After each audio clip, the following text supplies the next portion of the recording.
All right, everyone. Jeremy Knopf here with another episode of the Public Relations Declassified live stream. And today we're going to do something a little bit different. We're bringing on a guest, and we're going to be talking about leveraging YouTube for your personal brand and public relations. Now, the guest that I'm going to be bringing on today is a man by the name of Aleric Heck, who I recently met just prior to one of the mastermind events that I go to. And I was really blown away by his level of knowledge when it comes to YouTube. He's done some pretty amazing things with YouTube. He's been on it for longer than probably damn near anyone that I know. And he gave an amazing presentation at the Coaching Inc. Summit up in Tennessee back in, I think it was October. And what I really noticed about this, aside from, his depth of knowledge that he shared, was the fact that despite this being an obscenely long presentation, everyone stayed in the room and everyone was glued to the stage watching everything he said. If you've been in mastermind groups or you've been in events where there are speakers up sharing their knowledge, you know that just does not happen very often. So for someone to command that kind of attention, it says a lot about them, who they are, and the knowledge that they're sharing. So we're going to go ahead and bring up Aleric Heck, and I'm going to let him tell you a little bit about his background, because frankly, he can tell it a lot better than I can. So Aleric, good to have you with us, brother. Yeah, thank you so much for having me on, Jeremy. I really appreciate it. Thank you. My pleasure, man. So let's start off by telling the audience a little bit about your background. If I remember correctly, you've been doing this since you were like 14. And despite how you look, you're not just 15 now. Right? So. Yeah. So I've been doing this for quite some time. Actually, I started when I was 12, even younger than that, which is kind of funny. So I'm 28 now. So I started 16 years ago. And I started back in 2009 with an app review channel. I was doing app reviews, tech tutorials, teaching people how to use their iPhone for the first time. And I ended up growing that channel, getting a lot of people to watch it, grew that channel to over 600,000 subscribers, really doing like app reviews, tech tutorials, iPhone tutorials, videos like that. And how I got into the ad side of things is I had all these mobile apps that were sponsoring my YouTube channel. So these app developers, they would see my videos, they would pay me some money to talk about their app in a video, they'd get a bunch of downloads. Well, one day, one of the app developers asked how they could get more people to see the video that I had made promoting one of their mobile apps. And originally, they wanted me just to publish the same video the next week. And I had to tell them it doesn't work like that. You can't just, take the same video, publish it to the same audience the next week and double the results. But I said, well, what if we take that video and we run a YouTube ad and we get more people who could be interested in their app to see that video? And they were a little skeptical at first. It was about 10 years ago. So it was the earlier days of YouTube ads. But eventually they agreed to it. I took that video, and with only a $500 budget, we ended up getting thousands more downloads for their app. And it blew them away, got them really excited. We ended up continuing that promotion. They told their app developer friends, which led to another app sponsorship. And then from there, I was doing YouTube ads for mobile apps. And I kind of shifted into doing it for more other types of businesses. I found originally, ClickFunnels in the world of funnels, and joined my first mastermind. And everybody in the room was doing Facebook ads to, at the time, webinars. They're doing Facebook ads to webinars. There were a lot of coaches, consultants. And I ended up doing YouTube ads to webinars. And the results were just a lot higher. We had a higher show rate, higher quality, and ultimately a higher return on ad spend. And so everybody wanted to know how I was doing that.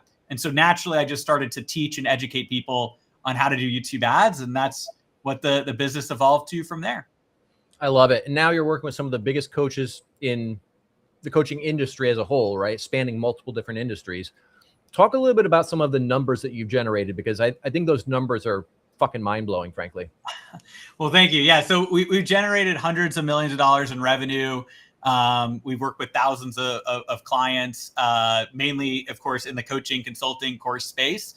A lot of, big names, everybody from, Cole Gordon, helping them get on YouTube ads, initially scaled up in the, sales coaching, so closers.io, as well as people like Kiana Daniels, Tanner Chittister back in the day, Procter Gallagher, Bob Proctor's company, also other businesses too outside of the space as well, like Tuft and Needle Mattress, training their internal team on YouTube ads, but a lot inside of the coaching consulting space, which has been great, and like Warrior Babe, some other ones like that. And so a variety of different great businesses that we've worked with. Same thing, we trained New Reach Education, so Pace Morby's team on YouTube ads, and we'll actually come in and train internal teams so that they understand how to do it, and then they can kind of take it and run with it. And so we work with a wide variety of different people, and it's been an incredible journey, and we're just getting started with what we're doing.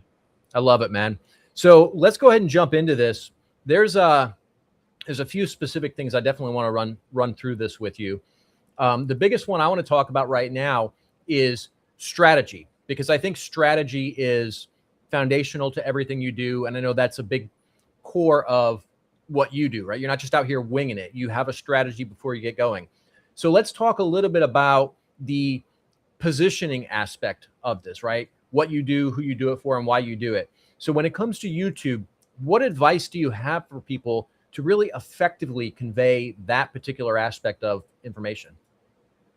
Yeah. So there's a few key things that I think are really important on YouTube. And there's also two big buckets. There's organic YouTube, and then there's also YouTube ads as well, which has really become a big expertise and what we work with a lot of clients on. And I'll talk about both.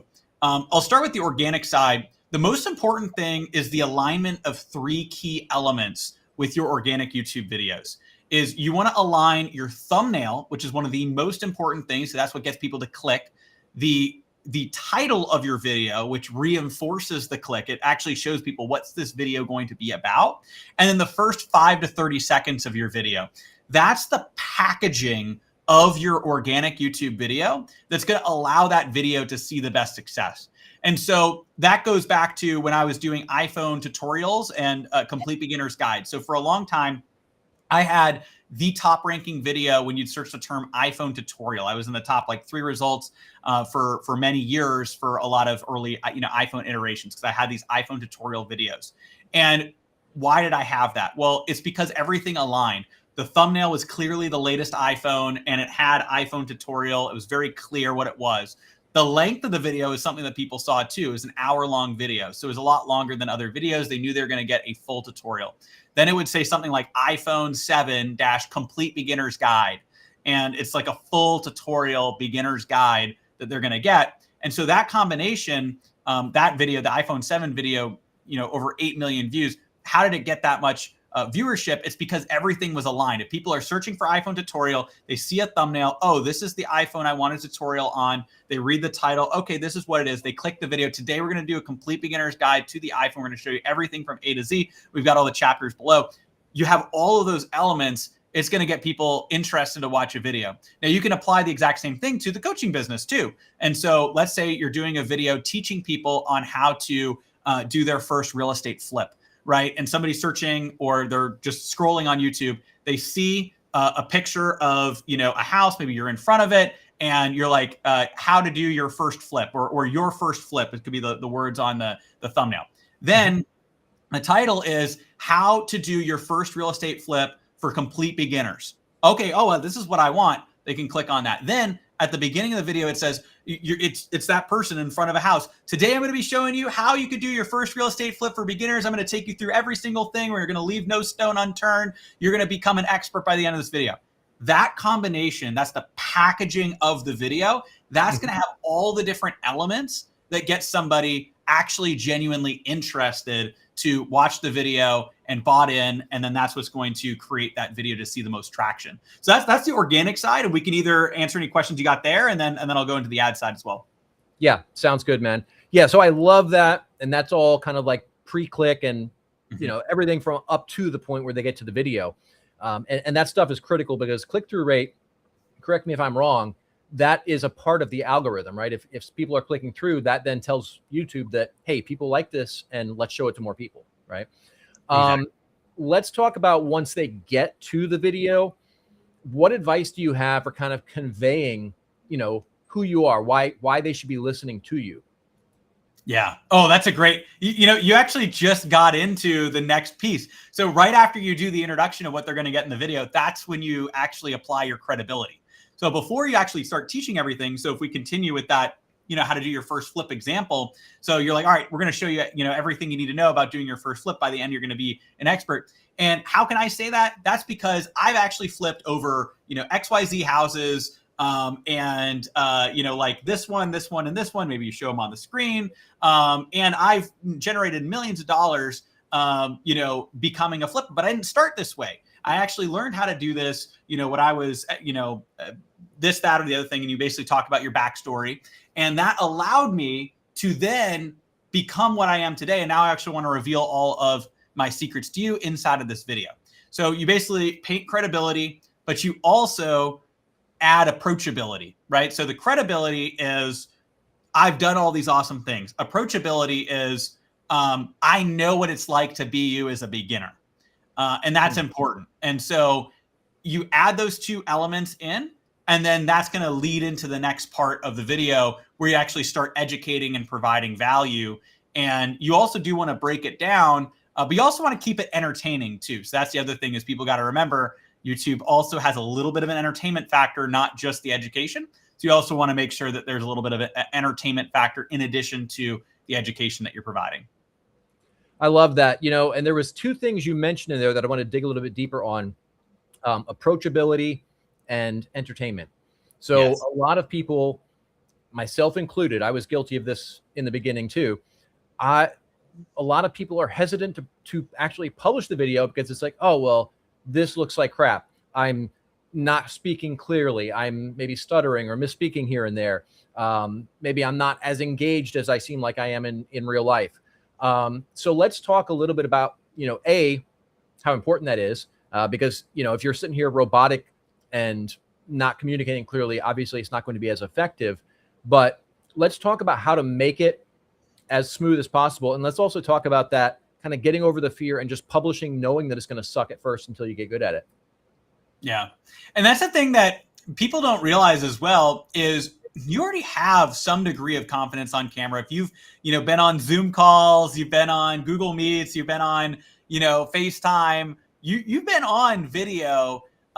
It's just maybe not the video that you're used to. And so what I recommend is people really channel that energy that they have when they're on FaceTime with a friend or they're on, you know, Zoom. You know, you have this ability to, you know, be on and be have energy on video. Just pretend that you're talking to a friend when you're recording a video that you're creating. The other thing is you have the control. You get to decide what video you publish. People don't need to know if you've done 5, 10 different variations of that video.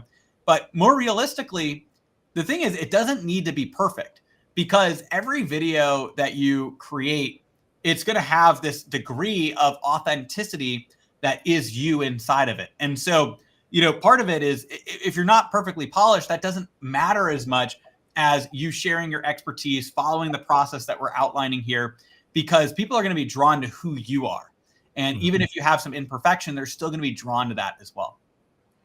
I love that, you know, and one of the things I've noticed is all of the imperfections that we see because we're going to overanalyze the shit out of ourselves. Nobody else sees that shit. Like nobody sees it. Like they're just in there for the content. If you're who you are, you're authentic, they tend to love it. They tend to consume the content. And we just tend to overanalyze that way too much. But let's go ahead and jump into the structure for a minute here, Aleric. You know, all of the kind of behind the scenes nuts and bolts, the aesthetics, the description, the bio, all that stuff. Let's kind of give a blueprint for that for somebody who is either wanting to up their game when it comes to YouTube or somebody who's just fresh getting started.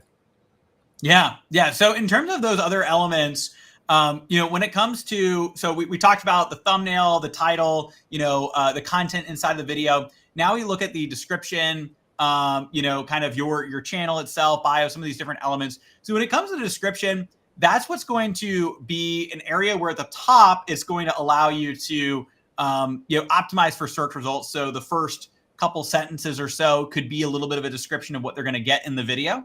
but also you have the ability to put your links in the description as well. So in the past, the description was more important for search optimization. It has a little bit of that now with the first couple lines, but after those first couple lines, it's not as important. Now it's actually more of your call to action engine.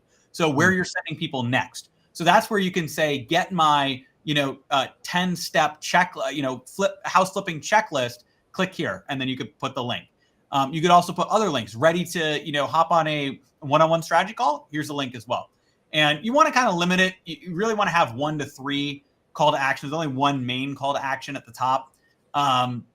But there are different people at different degrees of readiness, right? So usually we might say 2. There's one that's a freebie, and then there's one that's like, yeah, I'm ready. Let me book a call, and that's a potential client right away. And then, underneath that is where you can also put kind of generalized details, like what you said, a biography about yourself, more details about yourself, about your business, which can serve a couple purposes. One, it has kind of an SEO purpose. The other is if somebody is going down there, which is going to be a smaller portion of people that's going to scroll to the bottom of your description, but it could be a high intent person that's like, I got to learn more about this person. So that's where you have some more details there. Always also pin a comment, because especially on mobile, it's easier to access comments in the description these days. So I'd also pin a comment with your top call to action as well. Get my 10-step house flipping checklist. And then you would put the checklist there. Interesting. Okay. We're going to have to add that part to our workflow. Chrissy, make a note of that. We'll start doing that pin comment thing here. Let's talk about the intro video for a second. I know you've got one at various points in time. I have and have not had one. How important is that for the average person? Yeah. So the intro video, it is going to be valuable to have something as an introduction video. Having a dedicated intro video versus a core video that is a strong video that your channel can promote. There's pros and cons to that. So we've actually had different variations where we've had kind of an intro video that is a little bit shorter, more of a channel trailer. And then we've also had versions where we have, here's our YouTube ad strategy for 2026 as an example, or 2025 last year. And so essentially what we would do is just take that video, either a core pillar piece of content like a complete beginner's guide to YouTube ads, or take a trailer, which is, hey, here's all the things you're going to get when you subscribe to our channel and learn from our channel. And then you would add it as an introduction video. And then you'd set it as an intro video on your channel so that anybody who hasn't subscribed to you yet will see that as the first video when they go to your channel. I do think that is valuable. In terms of whether you put a trailer versus a strong piece of content, that's something where it depends on your overall goal.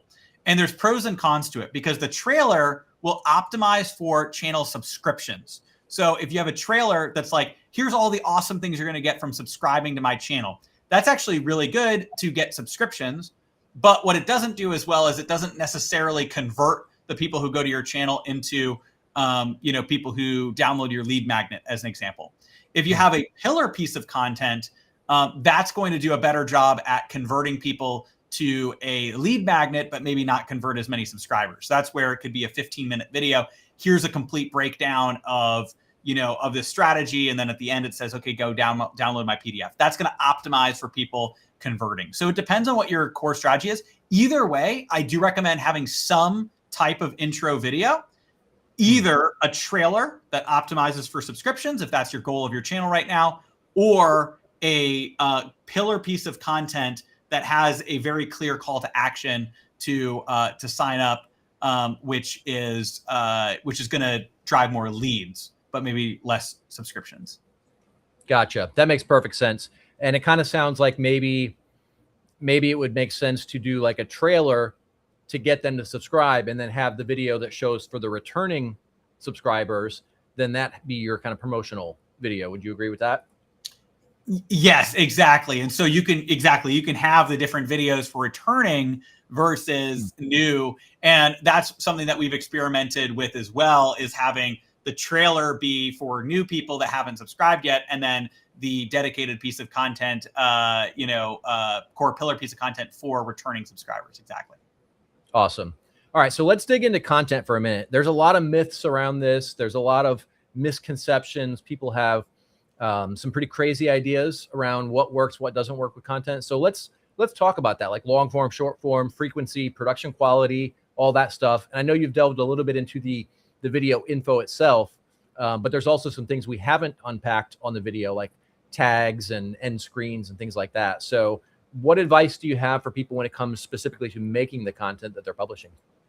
Yeah, so that's a great question as well. And that's where I also say that the most important thing is to produce content. So even if you don't have the highest production, camera, equipment, those types of things, I would prioritize producing content over not producing content. So I would not focus on, okay, if this doesn't look perfect, then don't do it, right? That's what some people think, but that's, not the best, because then, it's like, if you don't actually, you don't hit any shots that you don't take, right? So that's the thing. So basically, the quality is what optimizes the video. It's not necessarily the main thing. 80% is the fact that you produced a video following all these other frameworks that we talked about that you don't need the highest quality equipment to do.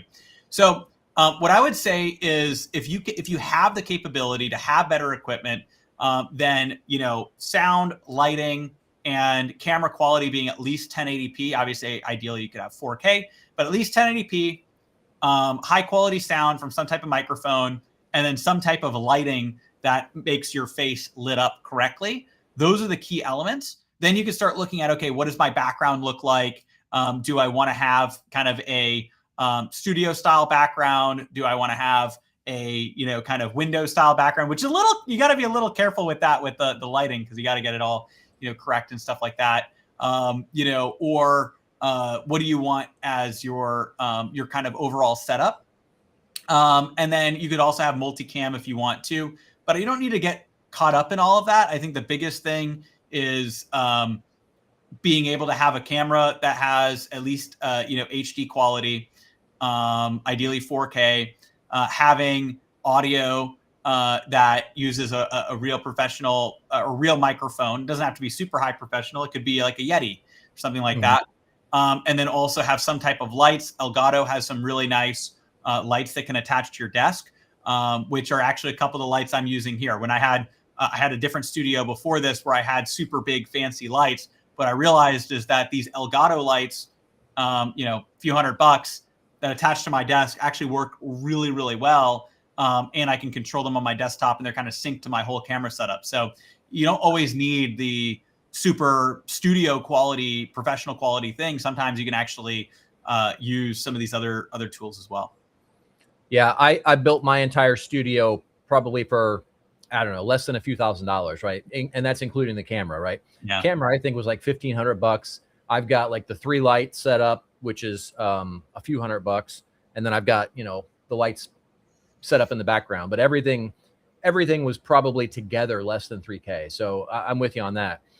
One of the things I wanted to mention, since you mentioned the microphone, I've often heard, and I agree with this, that the audio quality is even more important than the video. Would you agree with that? Yeah, I would agree. I think that the audio is going to be really important. Can you hear me?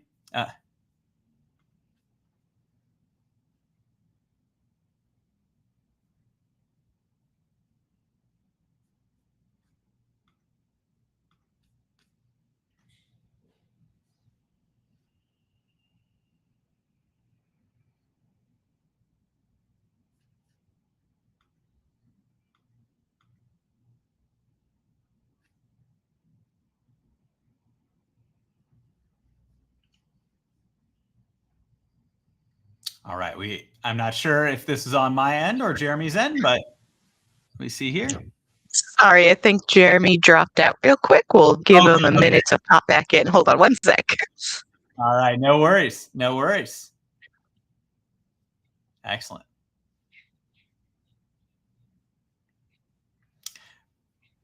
And I know some people might be watching live, so appreciate all of you on here. I think we'll get these technical things all sorted out, but hopefully you're all finding this very valuable. So appreciate all. I was going to say, if you would like to keep talking about the sound systems and whatnot, yeah, feel free. Oh yeah. Yeah, absolutely. So in terms of what I would recommend on that side is, I do think that the sound is going to be really valuable, especially compared with some of the other elements that you're looking at. I think video is important as well, but people really can tell if you don't have good sound. And so one of the things that that I recommend is getting a good microphone. So Shure has some really good microphones, but even Blue Yeti, those are good microphones as well. And so there's a lot of different ways that you can kind of set that up. So you get your light set up, you got a good microphone going, and then you also get your kind of camera set up as well. And one of the things that I actually also really like is the Elgato teleprompters. They have some good teleprompter setups that you can get. Elgato's got a pretty good kind of suite of different things as well, which is also a good kind of resource there. And so in terms of your overall videos and your overall kind of content, what you want to do is you want to make sure that you are that you basically have a strategy behind how to produce it, and also when you're producing the content. So actually, I'm going to shift gears because I know one of the things Jeremy was about to ask was about the frequency of content. And so I can talk about that. So one of the things that you want to do when you're creating content is making sure that you have a consistent schedule. And so when it comes to your long form content, I recommend doing long form content on more of a weekly cadence. Now, you could do more than that, of course, but I'd recommend at least a weekly cadence. So a long form video each week. Now, for some people, that could be a podcast. That could also be talking head style video. That could be an on the ground teaching people how to flip their houses kind of video, whatever it happens to be. But essentially, you want to have that long form piece of content. I'd recommend that each week. And then you want to do a short form piece of content daily. Now, the short form piece of content, there's a couple different ways that you could do that. One way is you can clip your long form content. So you can actually get clips from your long form content using, one of these tools like Opus Clip or Submagic. There's some pretty cool tools that you can use to take those long form videos and create short form clips that you can publish out. Now, that's the minimum viable product to be able to create those ongoing videos. But what you could do is you could also just film directly to camera or directly with your phone short form content as well. Now, the way I think about short form content is like a free ad for your organic videos. So your organic videos, those are, the long form content that you put out there, that you put out each week, that educate, they provide value, they lead people to take action. But your short form videos can actually lead people back to your long form videos. So when you're creating those short form pieces of content on YouTube, you can even have what's called a related video at the bottom, where people can click the related video button and they can pop into that long form video. So if you've seen this on YouTube, if you're watching shorts, they have a little related video button. People can click that, and now all of a sudden they're watching your long form video. YouTube is going to share those shorts to more and more people. And then if you link those shorts to long form, a percentage of those people will click that short form video and then go to your long form video on YouTube. So it's essentially leading people from short form to long form, which you can then lead people to your lead magnet. So it's a whole process and funnel that you can lead people down, which is pretty powerful. And so what I would recommend is doing daily shorts, weekly long form videos. And then the other thing you can do with those daily shorts is you can also cross post those on different platforms as well. So not just on YouTube, but also on Instagram, Facebook, LinkedIn now actually accepts shorts as well, TikTok. And then you can link those channels back to your long form YouTube channel or to your lead magnet in the bio. So there's a whole few different ways that you can really leverage this all together in order to get more people consuming your content. So that's kind of the content schedule that I would recommend as well in terms of the organic side. It looks like we might have Jeremy back here as well in a second, which is awesome. So I know it's Jeremy, are you here as well? Yeah, I got back in. The internet here completely went down for a few minutes. Oh, no worries. So I kept it going. Basically, I Yeah. dove into kind of the tech setup for video tech, and then also talked about the schedule. So weekly long form content, daily shorts, and then how to link those shorts to long form videos. So we're able to kind of continue from there. Yeah, I had it pulled up on the phone, so I was Perfect. in the loop as we're trying to troubleshoot what the hell is going on, man. So No worries. I totally get it. I totally get it. yeah, you picked it up and handled the flow like a pro, man. I appreciate it. I appreciate that. Thank you. End screens, yes or no?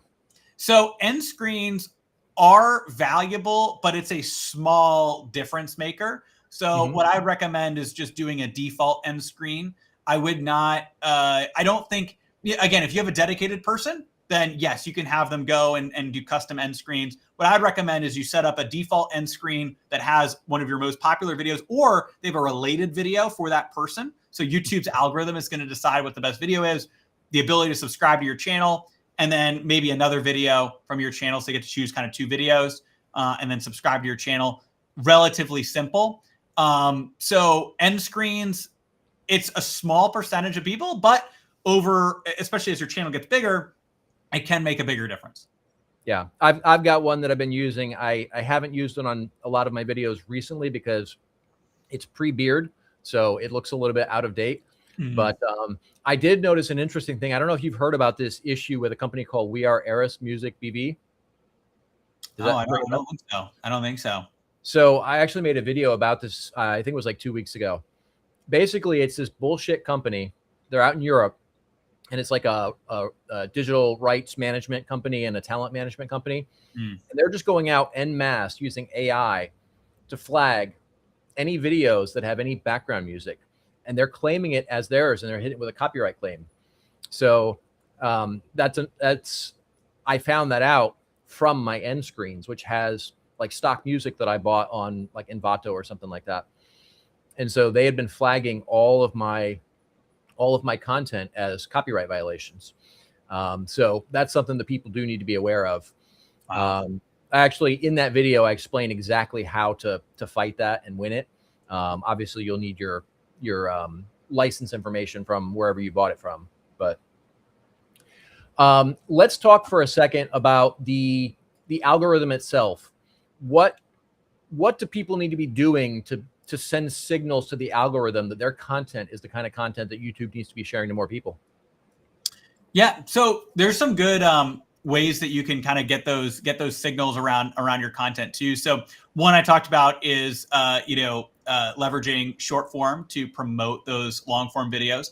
But you can also use and then of course also sharing your video if you have an email newsletter, that's really valuable. Other social media clicks. So YouTube is going to reward you for having people from other platforms going and clicking on links that then go to your YouTube video.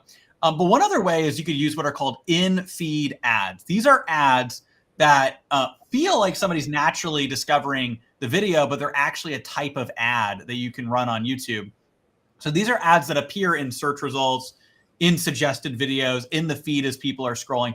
So the normal type of YouTube ads are ads that run in front of other videos. These are the ones people know about, right? They appear in front of other videos. They, come up as another video plays, and it's very clearly an ad. And they can click a link to call to action. And those do really well. Those are more to drive traffic off of YouTube. But what people don't know is there's a different type of ad called an in-feed ad that you can use to actually promote your organic content.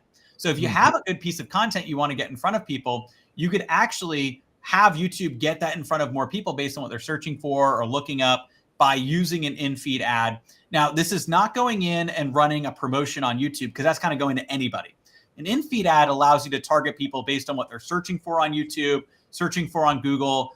You can build it around audiences of what they're interested in, the types of channels that they watch. There's a few different ways to target these, but essentially, I call it the YouTube channel cheat code because you're essentially using ads to get more people to watch your content to show the algorithm that more people are interested in this. So that strategy, though, only works if you have a good piece of content and you're making sure that you're targeting it in front of the right people. So, it is important that you actually set up the right targeting. You're not going out and trying to target views in different countries. You'd want to do it in the United States, people that are actually interested. If you're doing a video on how to flip real estate, you want to target people who are looking up real estate flipping, things like that, and then get that video in front of more people as they're searching for something that has intent. I love that. Do we have the same kind of targeting capabilities that we used to have in Facebook? For example, back when I was doing a lot of Facebook ads, I had a particular custom audience that I built that would target all of the journalists who worked for all of the major media outlets. And what I would do is I've got columns at multiple media outlets. So I would write an article about a particular topic, and then I would run that as an ad to all of those journalists. And then I would reach out and pitch them. And so at that point, they've seen me, they know that I'm an expert on the topic. And now when they get my pitch, they're a lot more receptive to it because they've already seen me as an expert talking about that topic in another media outlet that they probably already know, like, and trust. Do we have that kind of capability in YouTube? First of all, that's a great strategy. That's a unique one. I love that. I love that. I always love hearing cool, unique, marketing and advertising strategies. All right, that's awesome. And so, yeah, you have abilities to do similar things to that. So what Google does really well is it's really good at intent-based targeting. So what are people searching for on YouTube? What are they searching for on Google? The types of channels or content that they're watching, which you can still do on these types of in-feed ads, a little less so on more traditional ads. But essentially, let's say somebody's searching how to flip real estate. You have a good opportunity to target somebody who's done that exact search with your video. Now you've got a video that's a complete beginner's guide on how to flip real estate. Like, that's a perfect video to show at that time, or to somebody who's recently searched for that. In terms of targeting specific people, in terms of uploading customer lists, Google is a little bit more specific about these being people that have actually opted into your list. Facebook's a little bit more lenient on that. So there's some things that Facebook is stricter on, like, some of the things that you say in your ads can get your ads banned on Facebook, which people know about. And that happens less on Google. But on Google is more strict on privacy of user data. Facebook doesn't care as much about user data, but they do care about what you put in your ad. Google doesn't care as much about what you put in your ad, again, within reason, but they do care more about user data. So uploading journalists' emails, if they haven't given you express permission, could create more issues on Google, where they may not allow you to do that. And that could lead to issues with your account, which I wouldn't want anybody to have. And so just to note that, is like, it's important to know what the platforms care about most. It's also kind of funny because it's kind of like what they're known for a little bit. It's like, all right, Facebook, like, you're gonna get in trouble if you say the wrong thing, but they don't really care. You can use the data however you want. Google, you can kind of say different things, but they care a little bit more about the data and privacy. So that's basically the pros and cons. Google, of course, owning YouTube, for everybody watching and listening, and it's all in the Google Ads platform that we're talking about here. Gotcha. That makes perfect sense, man. You sparked a whole bunch of ideas, man. I've got a whole lot of things I've got to start mapping out now. All right, so a couple of questions for you. One, I noticed a field when you're uploading a video about sponsored or product placement or anything like that. Does that affect the organic reach of a video at all if you have some type of product placement or sponsorship in your video? So YouTube says that it should not affect your reach overall. And I don't have explicit data to say that it affects the reach per se, because a lot of big creators, they will disclose content, promotion inside of their content and their videos. And so I would say, obviously you want to comply with YouTube's guidelines. Now that is more for third party sponsorships. If you are creating a video and then you're like, hey, click the link to sign up for my training, that's not necessarily falling under the sponsorship category. Right. It's all part of your business. So, if you don't need to click that link because you're just talking about your own business, click that checkbox. But if you do have a genuine sponsorship, like a different company is sponsoring your video, then you do need to click that link or click that checkbox, to disclose that you have a sponsorship, a third-party sponsorship on that video, and it shouldn't affect your overall viewership. I think that there are some people that have the conspiracy theory that it does affect the viewership, but in general, those are typically people that aren't producing the high, like, I'm not, no offense, but like the content that they're producing might be just very sponsored content, so YouTube now is gauging the quality of your content based on viewer watch time and satisfaction, right? So are viewers not just coming to your video, but are they actually watching and staying to watch your video? And so if the whole thing is just an ad or an affiliate play, then it's not the fact that you disclosed it was a sponsorship that's causing the video to not perform as well. It's the fact that the video is not as engaging of a video versus, basically every single Mr. Beast video has some sponsor. And I believe that's, it should all just be disclosed, right? I've definitely seen that in the few that I've seen like pop up as disclosed. And those videos get hundreds of millions of views. So it's not suppressing your viewership. It's just how you do it, right? You don't do it right at the beginning. The whole video isn't an ad in disguise. You have the sponsorship at a certain point in the video, and you make sure you follow the basics of what makes a high converting video. Okay, that makes perfect sense. And it kind of sounds like it's just something Google's doing to cover their ass. Exactly. For FTC type stuff, yep. Which the FTC has been going crazy over all kinds of shit connected to this stuff lately.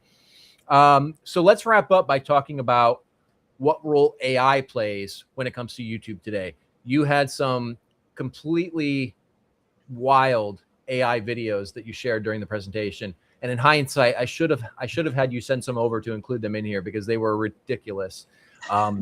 Ridiculous in a good way. Like they were hilarious. They were engaging. They got people to kind of sit up and pay attention. So let's talk about that from the perspective of using AI, both when it comes to workflow, but also using it in your content, because I have seen a lot of cases where people are using AI in their content in ways that's getting their channels banned.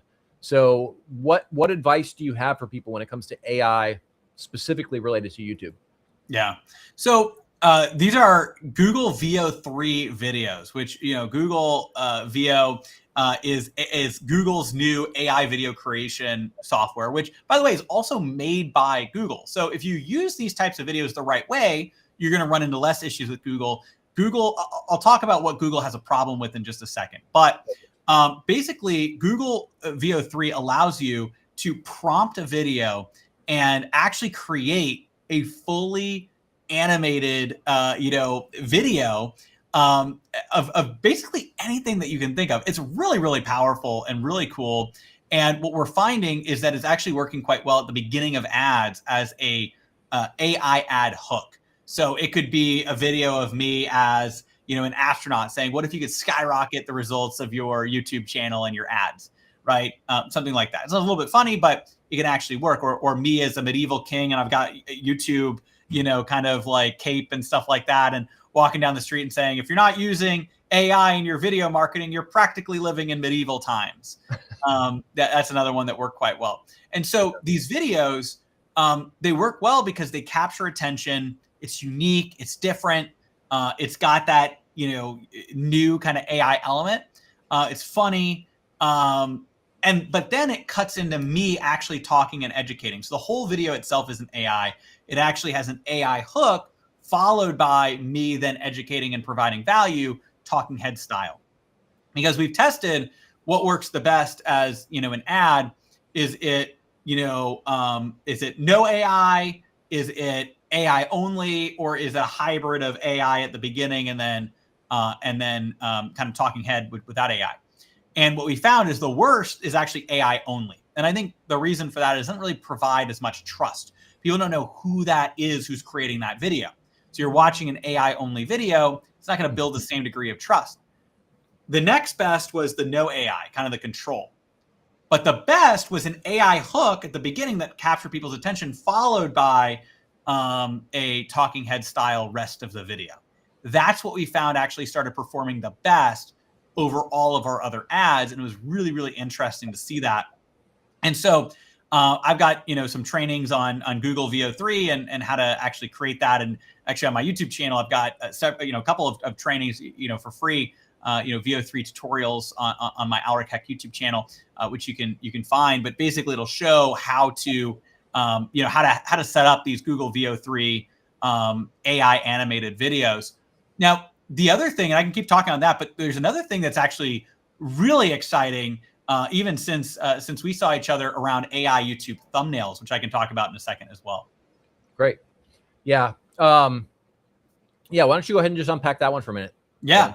So what we're finding too on the thumbnail side is you can actually create AI generated YouTube thumbnails to split test multiple different thumbnails and capture the attention of more people. Because one of the biggest things that people have a challenge with is with creating YouTube thumbnails. Like we said, it's one of the most important things with the packaging of your video, the thumbnail, the title, and the first few seconds of your video. That's the packaging and what gets people to click.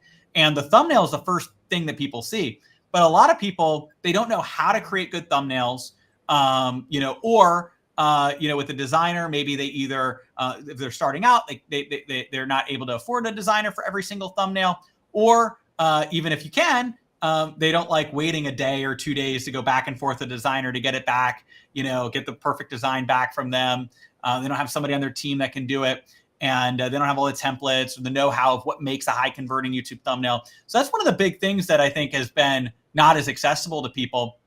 And I actually kind of set out to say, I'll create my own AI YouTube thumbnail creation software called thumbnailcreator.com. And what that does is it can actually analyze a YouTube video. So you just put a YouTube video URL into the software. It will watch the video, understand all the different elements that are in it. It knows, because we've trained it on millions of YouTube thumbnails, what thumbnails actually convert the best, how they convert, why they convert. It relates it to your video, and then it can use AI to actually create multiple variations of your YouTube thumbnail that you can split test, because you can actually launch split tests on your thumbnails. You can test 3 different thumbnails at the same time. It will then create AI generated versions of your thumbnails using your face and your likeness that you can split test to see which one's going to perform the best. And so that's something that we're seeing is actually working quite well to increase click-through rates with AI as well. And, it also kind of goes into a software that I've created. But of course, people can, there's ways you could prompt this yourself, or you can use a software that kind of does it automatically. But that's also been pretty exciting to leverage AI thumbnails as well. Awesome. Repeat the URL for that again. I'll make sure we include that in the show notes. Yeah, I appreciate it. It's thumbnailcreator.com. And your first 10 AI YouTube thumbnails are free on there. And yeah, it's pretty exciting. Good stuff, man. Good stuff. Yeah. Okay. Man, was there anything I didn't ask you about? Oh, you know what? Let me jump back for a second. When it comes to thumbnails, text on the thumbnails or no? So a little bit of text on the thumbnails is going to be valuable. That can be quickly read. So, sometimes no text. It depends on what the video is. But usually I would say, 2 to 5 words is probably going to be the standard. Like even for the tutorial, like the iPhone tutorial videos, like iPhone, 16 or 17 tutorial, right? As an example, or for the house flipping, flip your first house. And then it's like, so something very simple and punchy with the visual. And then the title is what actually has more words in it. All right. Awesome, man. Is there anything that I haven't asked you about that you think people should know about when it comes to YouTube? So we didn't talk as much on the traditional YouTube ad side, which I think is also, okay on that side, but I can actually give a couple of pointers there as well, because there's also the more traditional YouTube ads, the ones that run in front of other videos. Now, this is going to be once you already have a more established offer.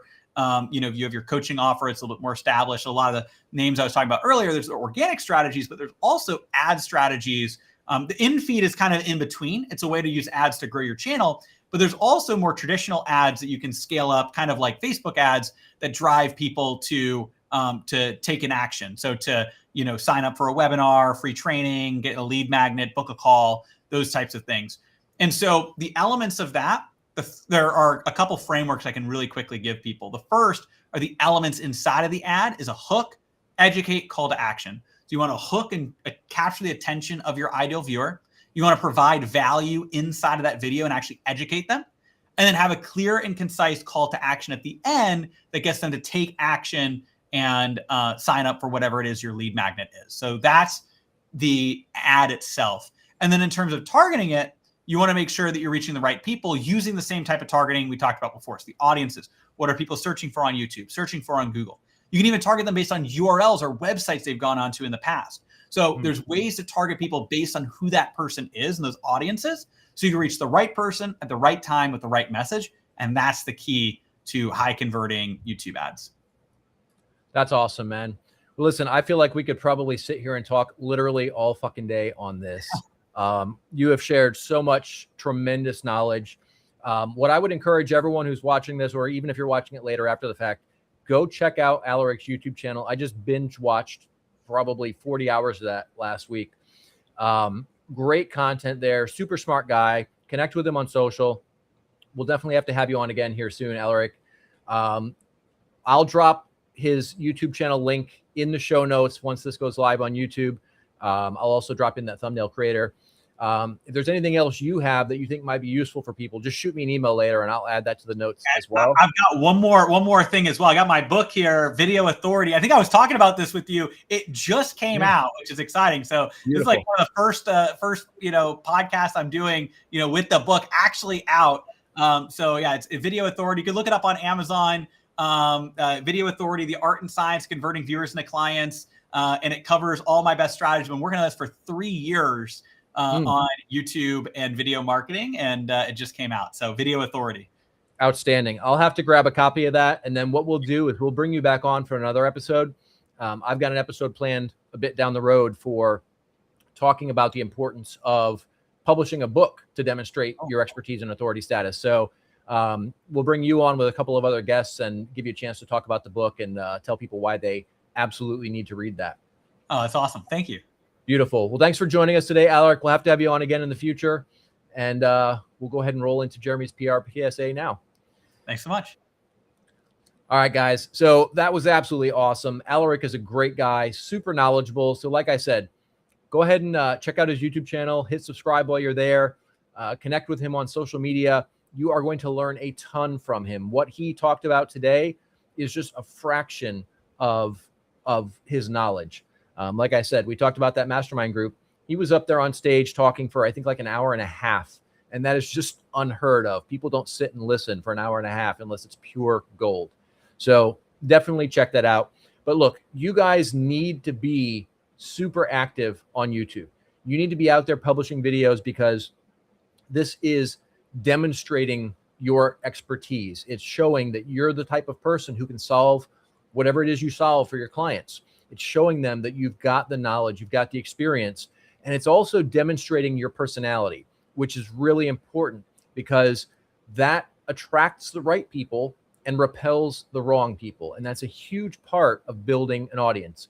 And so as you start to build up this library of content, you've got all these great videos demonstrating your knowledge, you're teaching people what you know, that has a huge impact, not just with your prospects and your existing clients, but it also has a huge impact on what journalists see when they look you up. Because if you're out here and pitching a story to a journalist, or you've got a publicist pitching a story to a journalist for you, they're going to go look you up online. If you've got a YouTube channel, they're going to go check that out. They're going to go through some of your videos.